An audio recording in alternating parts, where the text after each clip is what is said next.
सभी अभिभावकगण, सभी समिति के सदस्य, आप सबको बहुत बहुत धन्यवाद विद्यालय परिवार की ओर से। और हम आशा रखते हैं आने वाले समय में भी ऐसे आप लोग अपना बहुमूल्य उपस्थिति दे करके विद्यालय के बच्चों का हौसला को बुलंद रखेंगे और इस तरह से हमारे छोटे छोटे बच्चे आने वाले समय में निश्चय करके हम सभी माता पिता को खुश रखेंगे। यही हम आशा करते हैं, ईश्वर से ही कामना करते हैं।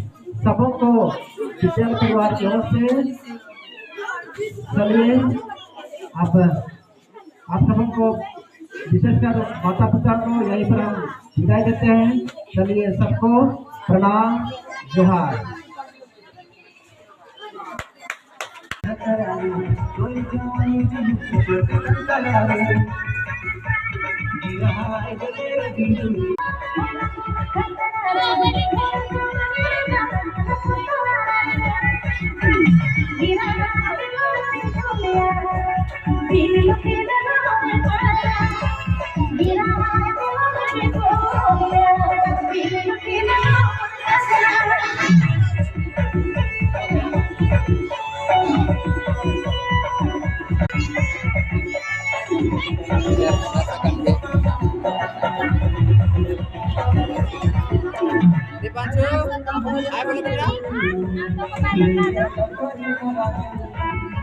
Hai bono.